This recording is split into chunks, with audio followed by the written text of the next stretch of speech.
여러분을 주님의 이름으로 환영하고 축복합니다. 오늘 우리에게 주신 하나님의 말씀은 에베소서 1장 22절과 23절인데요.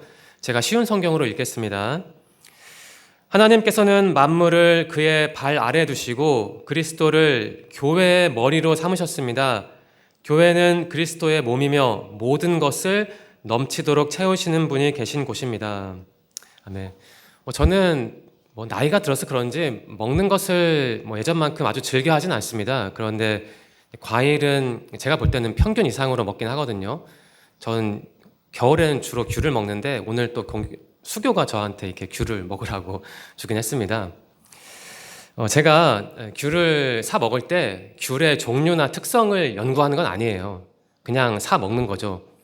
어떤 과일을 좋아한다고 해서 가령 그 과일의 무슨 분자 구조를 연구할 필요는 없지 않습니까? 그냥 과일은 사 먹으면 됩니다. 대중교통도 마찬가지 아니에요? 내가 2호선을 주로 이용한다고 칩시다. 내가 2호선을 이용하려면 객차의 무게나 작동 방식을 숙지하는 건 아니잖아요. 그냥 이용하면 됩니다. 그러니까 과일이나 대중교통은 철저하게 나를 위해 존재하잖아요. 왜냐하면 상품이니까. 상품이라 함은 나보다 밑에 있다는 거죠. 내가 내 상황에 맞게 얼마든지 소비할 수 있다는 겁니다. 그런데 만일 그러한 방식으로 우리가 교회를 이해한다면 어떻게 될까요? 이제 그러면 좀 곤란하겠죠. 많은 한국 교인들이 자신이 그리스도인이란 점에 자부심을 느끼는 것 같고요. 그리고 자기가 속한 교회에 헌신하죠. 하지만 그분들 중에 얼마나 많은 분들이 이제 교회가 무엇인지 제대로 성경적으로 이해를 하고 이제 그러한 이해에 기초해서 신앙생활을 하는지 저는 가끔은 궁금하긴 합니다. 제가 3년 전에 중고등부 아이들을 처음 맡은 때였어요. 그때 하루는 아이들에게 질문을 좀 했습니다. 한두 가지 질문은 아니었고 여러 가지 질문이었는데요. 그 중에 하나가 교회란 무엇인가라는 질문이었는데 제 기억이 정확하다면 한 명인가 빼고 대다수는 교회를 어떤 장소나 공간으로 이해하는 편이었습니다. 그 이유가 무엇이었을까? 답은 간단하죠. 제가 잘 가르치지 못했으니까 아이들이 잘 몰랐던 것이죠. 아이들이 저처럼 부족한 목회자를 만나서 그대로 살아간다면, 교육받지 못한다면 나중에 어떻게 될까요? 무슨 일이 일어날까요? 제가 볼 때는 자칫 이 교회를 어떤 이용의 대상으로 볼 수도 있을 거예요.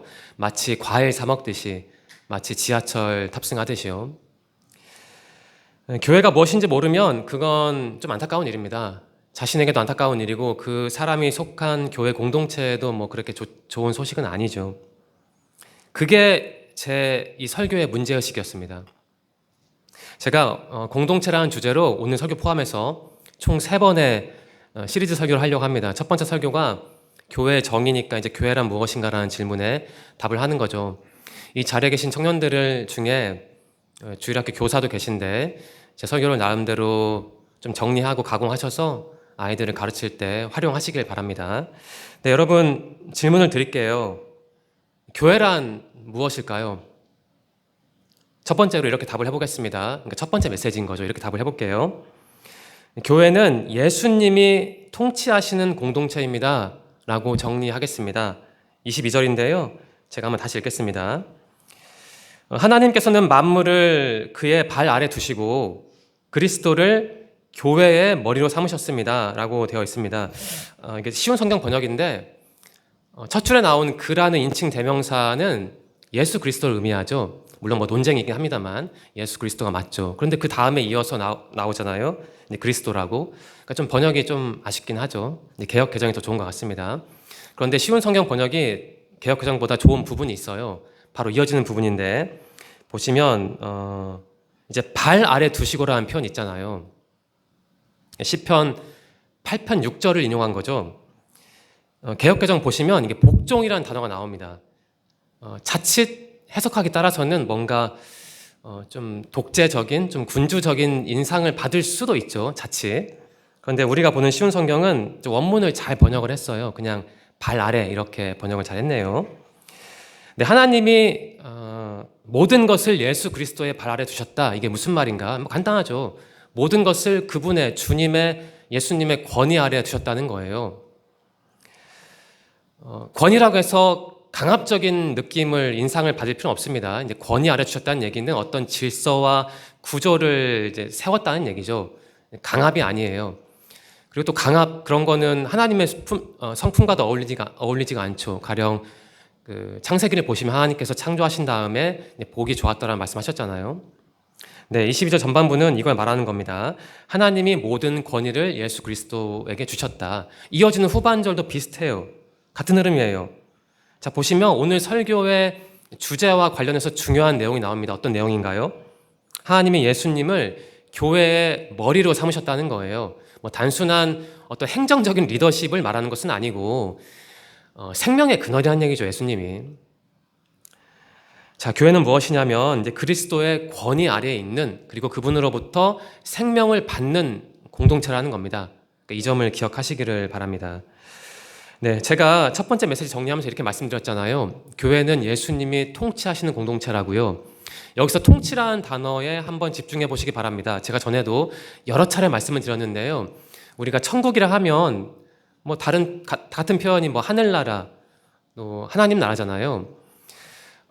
원래는 바실레이라는 단어를 번역을 한 겁니다. 뭐 국가라는 뜻도 있지만 통치라는 뜻이거든요. 그러니까 우리가 천국 통치라고 하면 이렇게 정리하면 좋아요. 꼭 죽어야만 가는 건 뭐 죽어서 가지만 어떤 죽어야만 가는 그런 제한된 곳이 아니고 내가 지금 이 자리에서 그리스도의 통치를 받아들이고 믿으면 내가 있는 그 자리와 그 순간이 천국, 하늘나라, 하나님 나라가 된다는 것이죠. 그런데 교회가 무엇이냐면 예수 그리스도가 그렇게 통치하는 공동체래요. 그러니까 천국이, 하늘나라가, 하나님 나라가 실현되는 그 첫 번째 단계가 바로 교회 아니겠습니까? 자, 이 점을 한번 우리에게 적용을 하자는 겁니다. 제가 앞서 뭐 천국, 하늘나라, 뭐 하나님 나라 이런 표현을 했는데요. 뭐 여러분 어떻게 느끼실지 모르겠지만 우리나라 상황을 보면 그렇게 마음에 다가오지 않을 수도 있어요. 그 예전에 한때 유행이라면 유행했던 말이 있잖아요. 뭐 헬조선이라고. 지금 우리가 사는 이 땅이 그러니까 좀 지옥 같다는 얘기죠. 맞는 말이기도 해요. 뭐 경제는 어렵죠. 계층 간의 갈등도 갈수록 증폭되죠. 뭐 확실한 게 많지 않으니까 뭐 그런 맞는 말이기도 하죠. 자, 사회가 그처럼 어두우면 사람들이 어떻게 반응할까 한번 고민해 보신 적이 있습니까? 보통 사람들이 어려우면 어떻게 반응하나요? 다른 사람 불신하죠. 그냥 자기를 의지하고요. 타인은 때로는 지옥이 되는 겁니다. 그래서 뭐 각자 도생이라는 말도 막 퍼지고 있잖아요. 저는 뭐 좀 설교 중에 이런 말씀 드리는 게 좀 불편할 수 있는데 왜 그렇게 한국 사람들이 그 미국 주식에 열광할까 좀 진지하게 나름대로 생각을 해본 적이 있습니다. 뭐 이런 거 아니겠어요? 우리나라의 희망을 깊이 두지 못하니까 좀 잘 나가는 다른 나라의 희망을 두는 거 아니겠습니까? 뭐 그런 거 아니겠습니까? 뭐 제가 뭐 주식이 잘못됐다는 말씀을 드리는 것은 아니고 우리가 그리스도인으로서 한번 생각을 해보자는 겁니다. 자, 우리가 그리스도인인데 그리스도인이라면 모든 상황에서 그리스도인답게 말을 하고 행동을 하고 계획을 하는 사람들이잖아요. 신앙이라는 타이틀, 그러니까 그리스도인이라는 타이틀이 무슨 교복 명찰은 아닙니다. 그냥 아무나 그냥 갖다가 붙일 수 있는 그런 건 아닌 거죠. 자, 여러분이 그리스도인이라면 제가 앞서도 미국 주식 얘기했는데 미국 주식에서 희망을 얻기 전에 그것보다는 이 공동체, 교회 공동체, 우리 소망 청년부에서 먼저 어떤 소망을, 희망을, 천국을 누리기를 바래요. 그러니까 헬조선이라는 게 사실이다 하더라도 우리가 그리스도인이라면 그 틈바구니에서도 그 천국을 그 맛볼 줄 아는 그런 역량을 가져야 한다는 겁니다. 그러려면 당연히 교회가 무엇인지 알아야 하죠. 다시 말씀드리면 교회는 예수 그리스도가 통치하는 곳이니까, 공동체니까 교회에 관한 정의가 그만큼 중요한 겁니다. 네, 세상은 우리에게 강요를 합니다. 뭐 한국은 헬조선이라고 빨리 떠나라고 그런 강요를 은근히 하죠. 여기엔 희망이 없다고 각자 도생하라고 그런 말을 합니다. 근데 한번 잘 생각해 봅시다. 그런 말이 과연 우리가 진지하게 흡수해야 할 그 신앙적인 말입니까? 그 안에 어떤 복음의 그림자라도 있나요? 없잖아요. 정말 저 나라가 뭐 미국이 뭐 영국이 중국이 일본이 우리의 정말 희망인가요? 그 나라들이 우리에게 어떤 천국을 보여줍니까? 자, 바울은 말을 합니다. 로마서 12장 2절인데요. 이렇게 말을 하죠. 여러분은 이 세상을 본받지 말고 마음을 새롭게 하여 변화를 받으십시오. 그러면 여러분은 하나님의 선하시고 기뻐하시고 온전하신 뜻이 무엇인지를 분별할 수 있게 될 것입니다. 이런 말을 했어요. 이 말을 어떻게 해석하실 겁니까? 자, 여러분이 매일 어떤 치열한 경쟁 속에 살아가죠. 생존을 하려는 본능이 어느 때보다 강하게 발동을 할 것 같아요. 우리는 그처럼 세상에 종속되어 있습니다. 따라서 내 힘으로 내 마음을 새롭게 할 수 없죠. 그리고 내 힘으로 세상을 바꾼다는 건 정말 거의 불가능한 일 같아요. 그럼 우리가 이런 세상에서 어떻게 하나님 나라를 누릴 수 있을까? 앞에서 말씀드렸지만 교회가 무엇인지 알고 그 교회에 속해 하는 겁니다. 그러니까 내 혼자 힘으로 개인기로는 내 마음을 새롭게 할 수도 없고 물론 세상을 바꿀 수도 없지요. 하지만 우리가 교회에 속하고 함께 할 때 그때 바울이 이 로마서에서 말한 12장 2절의 말씀이 가령 마음을 새롭게 한다는 변화가 일어나는 거 아니겠어요? 그러니까 우리가 반드시 교회 공동체에 속해서 서로의 고민을 공유하고 서로를 위해 기도하고 그러한 과정이 필요한 겁니다. 그건 기본값이라는 거죠. 자, 교회는 다시 말씀드리면 그리스도가 통치하는 공동체입니다. 교회는 천국이란 얘기예요. 내가 교회 안에 온전히 속해서 다른 사람들과 부대끼며 잘 살아갈 때 그때 그 천국을 조금 더 빨리 누릴 수 있는 게 아니겠습니까? 물론 교회 밖에 있으면 누리지 못하냐 그런 말씀은 아니고 공동체라는 게 그만큼 중요하다는 말씀을 드리는 겁니다. 자, 그럼 질문을 드릴게요. 여러분에게 제가 앞에서 교회의 정의가 중요하다는 말씀 드렸는데 여러분에게 이 소망 공동체는 정말 그 바실레이야 천국처럼 다가옵니까? 아니면 어떤 제도나 건물이나 시스템인가요? 잠시 한번 생각해 보시고 답을 해보시기 바랍니다. 네, 정리하겠습니다. 미국 주식을 다 매도하는 얘기가 아니고요. 네, 오해하지 마시고 내가 그리스도인이라면 우선순위를 정해야 한다는 거예요. 가장 중요한 건 엔비디아가 아니고 당연히 소망 공동체고 성경이고 말씀이어야겠죠. 교회는 그리스도의 통치, 즉 천국이 실현된 공동체입니다. 자, 그러면 좀 더 좁혀봅시다. 교회의 본질을 한번 정리해 볼게요. 여기서 두 번째 메시지가 나옵니다. 이렇게 정리할게요. 교회는 예수님의 몸입니다. 라고 정리하겠습니다. 23절 전반부인데요. 다시 읽겠습니다. 교회는 그리스도의 몸이며 몸, 그리스어로 소마라고 하는데 단순한 비유가 아니죠. 여러분 이렇게 식상한 비유가 나오면 자칫 그냥 빠르게 읽어 넘기고 나는 알고 있어라고 착각할 수도 있는데 결코 쉬운 비유는 아닙니다. 자, 여러분 교회가 그러니까 우리가 교회인데 우리가 예수님의 몸이래요. 잠시 한 시간 한 2, 3초 드리겠습니다. 이 몸이라는 단어를 들으면 어떤 게 떠오르십니까? 이거 어떻게 해석하실 거예요? 몸, 쉽게 말하면 우리가 그분의 피이고 살이고 뼈이고 DNA란 얘기죠. 다르게 표현하면 그 생명 아니겠어요? 몸은 생명. 그러니까 단순히 교회라는 게 단순한 조직이나 제도나 건물이 아니고 주님의 생명을 담은 그분의 생명을 구현하는 공동체라는 겁니다. 그러니까 몸이라는 단어를 그렇게 식상하다고 넘기지 마시고 한번 진지하게 고려를 해보세요. 그리고 해석을 해보시기 바랍니다. 자, 이러한 교회의 본질을 한번 적용해 볼게요. 저는 이 설교를 준비하면서 그 한국 사회가 과연 어떤 사회인지 진지하게 고민을 해봤습니다. 여러분 어떻게 한국 사회를 평가하는지 궁금하네요. 제가 볼 때는 우리 중고등부 아이들도 저는 인스타는 안 하는데 막 인스타하고 카톡하고 그러더라고요. 내가 가령 인스타에 카톡에 하나 올리면 사람들이 예의상 좋아요 많이 눌러주죠. 자, 우리 주위에 우리를 아는 사람들이 정말 많은데 우리가 정말 힘들고 어렵고 외로울 때 나와 정말 함께하고 나를 위로해 줄 사람은 몇 명일까? 내 인스타에 내 카톡에 좋아요 눌러주는 사람만큼 나와 함께하며 나를 위로해 줄까? 저는 그럴 것 같진 않아요. 좀 듣기 따라서 부정적일 수 있는데 그러니까 우리 사회는 그 연결은 촘촘하게 되어 있는데 좀 관계는 약한 것 같아요. 우리 사회는 만남은 충만한데 사귐은 좀 희박한 것 같아요. 그리고 우리 사회는 조직은 많은데 공동체는 좀 찾기가 어려운 것 같아요. 한국 사회가 그런 사회 같습니다. 뭐 여러분 어떻게 해석하실지 모르겠지만 우리가 사는 땅이 그렇다고요. 만남은 있지만 사귐은 부족한 사회라고요. 그러니까 지금 우리는 교회가 세상을 더는 주도하지 못하는 그런 사회 속에 살아갑니다. 근데 교회는 더는 주인공이 아닌 것 같아요. 그냥 엑스트라고 조연이고 잉여 같습니다. 그냥 옵션 같아요. 있으면 좋고 뭐 없어도 괜찮은 그런 것이죠.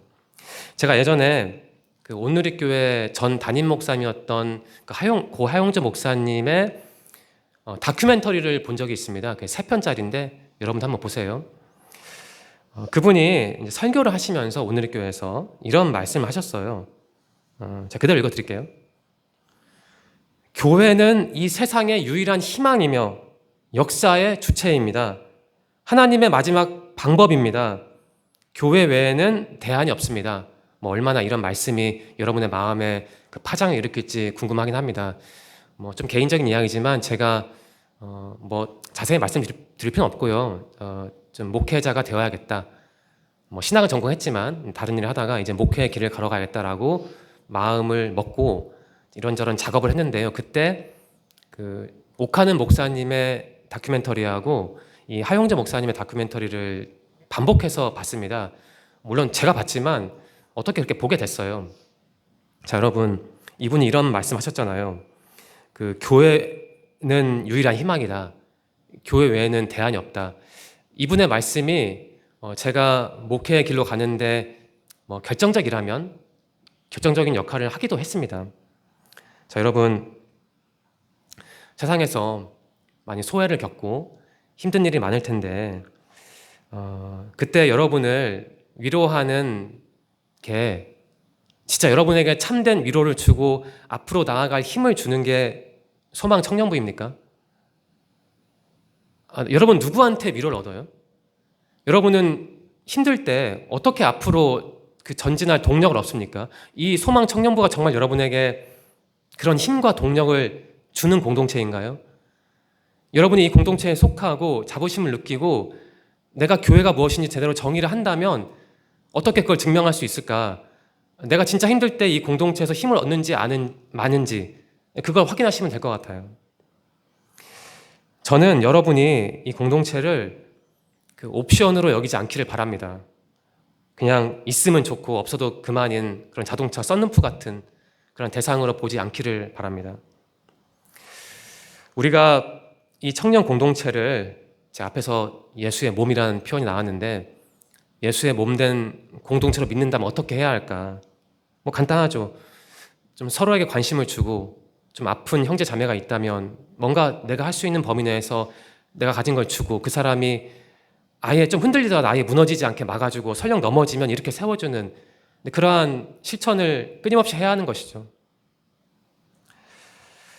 네, 내가 그런 자세를 유지할 때, 방향성을 유지할 때 교회가 무엇인지 알고 그 알매 기초에서 내 옆에 있는 형제 자매를 대할 때 그때 내가 뭘 느낀다는 거예요?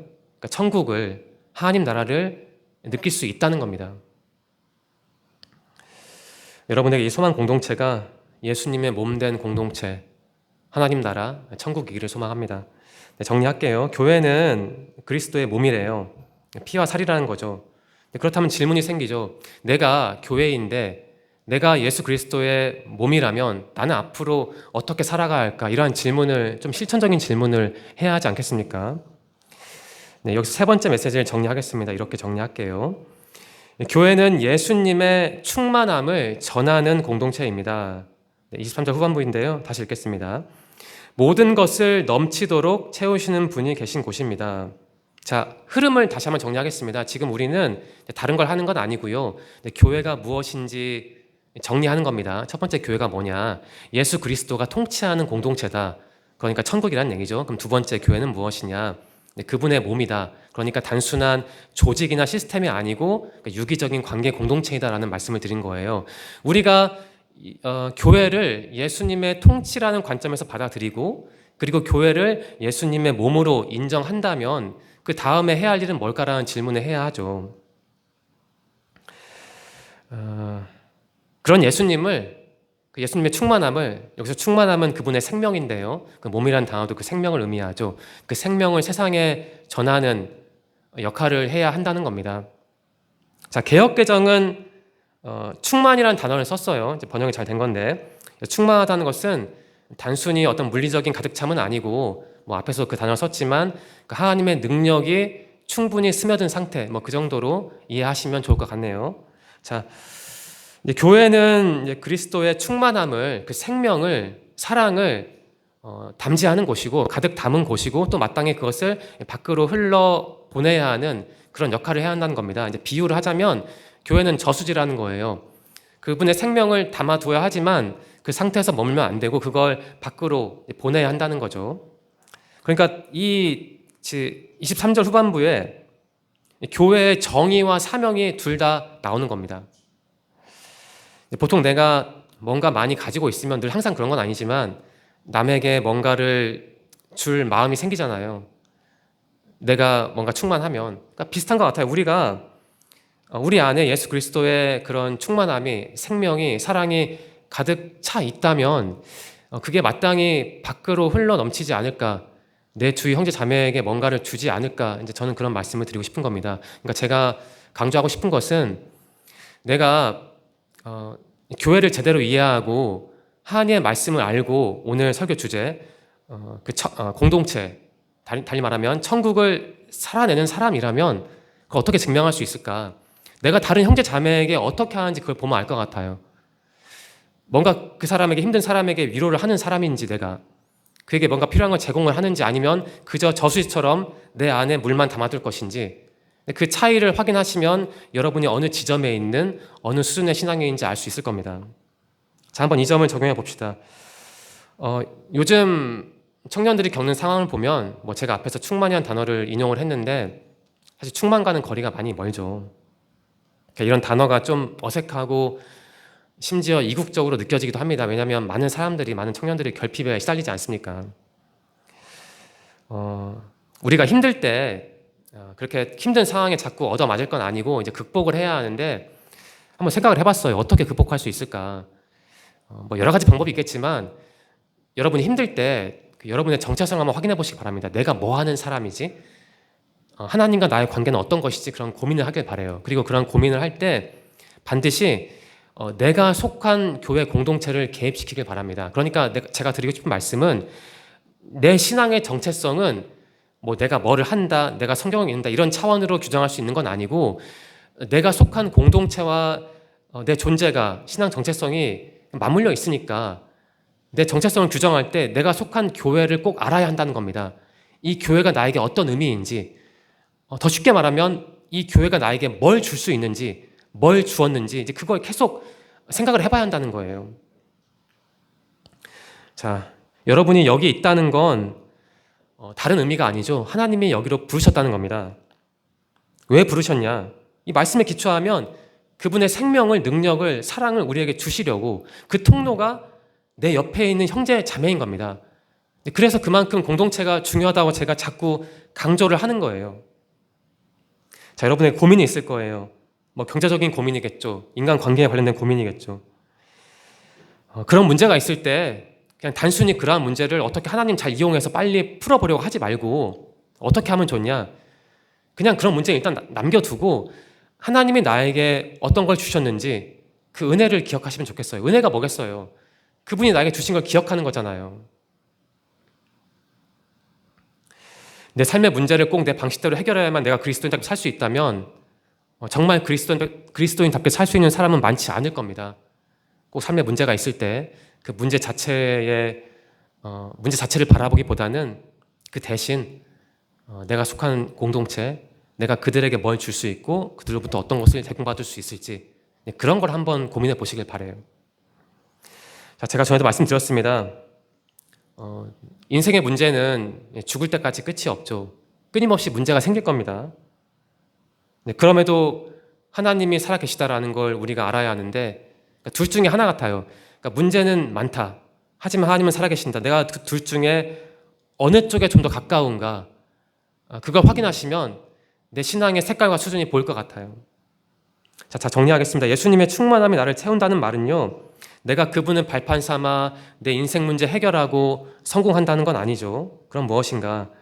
주님의 충만함이 내 안에 있다는 것은 내가 우선 그분의 존재 자체로 감사한다는 거예요. 비록 내 문제가 해결되지 않더라도요. 그러한 감사함을 품고 예배를 드리는 거고, 봉사를 하는 거고, 공부를 하는 거고, 또 아이들을 섬기는 거 아니겠어요? 자, 예수님의 충만함을 우리가 세상에 전해야 하는데, 쉽게 말하면 복음을 전해야 하는데, 그러면 당연히 내가 먼저 그분의 충만함을, 사랑을, 생명을 알아야 하는 겁니다. 여러분이 왜 주일마다 꼬박꼬박 교회를 오시는지 궁금합니다. 저는 왜 주일마다 꼬박꼬박 설교를 할까요? 사례비를 받으니까 한다, 그건 아닌 것 같은데, 오늘 말씀에 한번 기초해 보자면 우리가 늘 교회에 오고 설교를 준비하고 설교를 듣는 이유는 그냥 예수님을 체험하기 위해서 아니겠어요? 그분의 사랑을 조금이라도 느끼려고, 내가 먼저 느끼고 알아야 베풀 수 있으니까, 그거 아니겠습니까? 네, 설교를 마치겠습니다. 여러분, 교회는 뭘까? 우리가 단순히 이용하는 장소는 아니에요. 다시 정리하면 예수님이 통치하는 공동체고, 예수님의 몸이고, 또 그분의 사랑을 전하는 매개체가, 통로가 바로 교회인 겁니다.